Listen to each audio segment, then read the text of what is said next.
And then this big week for us here, new exclusive polling from Pix 11, The Hill, and Emerson College on the three most hotly contested primaries in the city here in New York's 7th, 10th, and 12th congressional districts, showing two toss-ups and one potential blowout. Our Henry Rossoff has those numbers.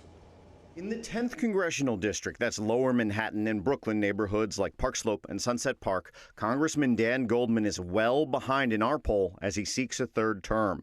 Former Comptroller Brad Lander is ahead by 34 points, leading Goldman 57% to 23%, with 20% of voters undecided. Goldman's team says his internal numbers have things much tighter. The consensus among political watchers is that Lander, backed by Mayor Mamdani, might be ahead, but no one was expecting it to be by this much. In the 12th congressional district, that's Midtown and the Upper East and Upper West sides, there's a battle to replace outgoing Congressman Jerry Nadler. Nadler's protege, Assemblyman Micah Lasher, is leading our poll at 22%. Assemblyman Alex Boris, who talks a lot about the future of AI, is at 20%. Then social media commentator and grandson of President Kennedy, Jack Schlossberg, is at 11%. He's followed by Republican-turned-Democrat and President Trump critic George Conway, who's running on an impeach Trump platform. But note, still a lot of undecided voters at 32%.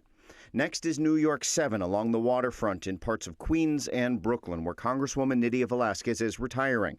Mamdani is once again flexing his political muscles. He's backing fellow Democratic Socialist Assemblywoman Claire Valdez, who's at 23%. Velázquez's chosen successor, who has a lot of experience in local politics, is Brooklyn Borough President Antonio Reynoso at 21%. Councilmember Julie Wan is at 13%. Once again, a high number of undecided voters at 43%. The mayor is broadly popular among Democratic voters in all three of these districts, and he's putting a lot of time and effort, in particular, to support Valdez in the 7th.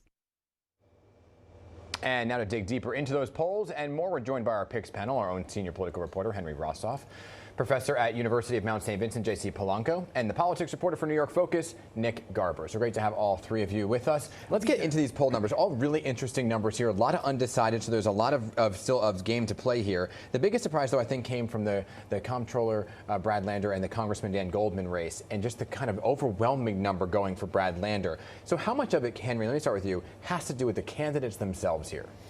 I think quite a bit, actually, in this particular case. I mean, Lander's represented at least parts of this district for a long time in the city council. He was a citywide official as comptroller. He's backed by Mayor Mamdani. He's got a really big well of goodwill in this district, where I think Mamdani is, has 80% job approval among Democrats. The poll also showed. And then Congressman Goldman is a step out of touch with where the Democratic Party is going on his position on funding Israel, supporting Israel, and those politics in general. So on immigration, they kind of go back and forth, but both have done different things that are both in the minds of Democratic voters I would consider probably laudable. But the real flashpoint is Israel and the well of goodwill that Lander built up last year. Yeah, I guess, JC, when you look at this, is there anything have to do with what Henry was just talking about, right? There's the Mamdani effect for Brad Lander, who endorsed him right away.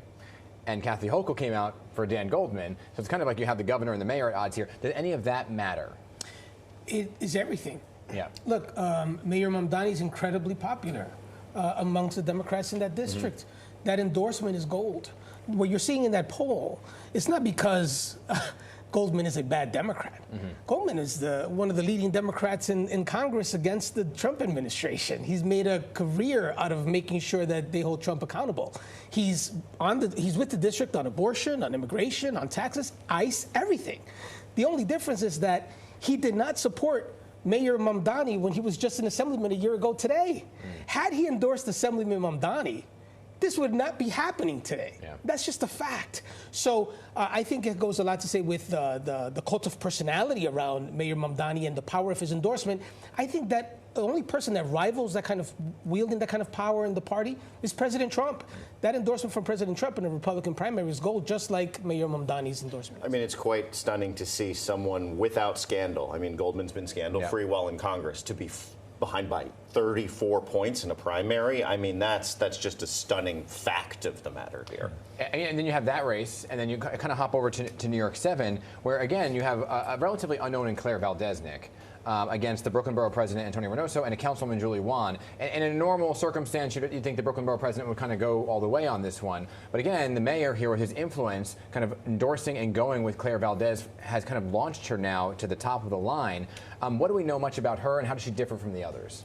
Yeah, I mean, Mayor Mamdani, there was, as has been documented, there was kind of a messy process that led up to his endorsement of Claire Valdez. She's not, incredibly well known, even in the district where she, partially represents in the assembly. She's only been in office a couple of years. There was a question that, maybe he could have come to more of a consensus with outgoing Congresswoman Velasquez and, reached a candidate who they could have both supported. Well, Velasquez herself went after Reynoso. I mean, that was her. Totally, but I think before that there was a question that maybe they could have settled on someone like Tiffany Caban, who's in the city council, is DSA, is also Latina, and has been, has sort of deep roots in the district.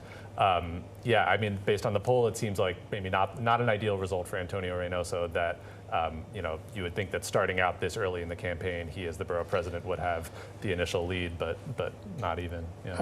I can't believe what I'm seeing in that poll. Claire Valdez is a newcomer. She came out of nowhere. Yeah. The borough president has been there forever. He's been now a two-term borough president, before that two-term member of the city council, before that chief of staff in the city council. It goes to show you that cult of personality support of having Mayor Mamdani's endorsement. No other planet would this be happening. Someone that just came from Texas. Is it the case of that, couple of years ago? Or is it that people don't want so-called establishment, and Reynoso might kind of fall into that category because he's a relatively young guy? Dan, that's not the case. I just explained to you. Not only is he a young guy, but he's incredibly progressive. I mean, right off the bat, on everything, he's ultra progressive. The fact is he did not get the endorsement of Mayor Mamdani, and that's just incredible to me. That kind of power that Mayor Mamdani is wielding in some of these districts. I do think voters are still wondering what to make of Valdez, because it's not like she's running away with this thing. That particular congressional race in our polling had the highest number of undecideds, I think, in the neighborhood of 43%. So I think the voters themselves are like, wait, I know Antonio, Mayor Mamdani, what's wrong with Antonio? And he's pointing to this other woman. Okay, tell me more about her. So I think that race is the most fluid, we're seeing in our polling. Yeah, I forgot that. You go ahead. You know what's interesting? I think that in all of these cases that we're watching, the third person on that poll is going to have incredible influence at the end. You're looking at in the Reynoso seat. Julie Wan has at around 11%. If she sees the writing on the wall, she sees that she may not be pulling this off, then she could give her endorsement to Reynoso and really change the impact. I mean, although she makes the case, that this district is a lot about immigration issues. It's just I'm the only immigrant on this ballot. I'm the only true immigrant story on this ballot. And that's not worth nothing. There was a big flashpoint at Wyckoff Hospital at the immigration issue. In this very district. So let's leave it there because we're going to talk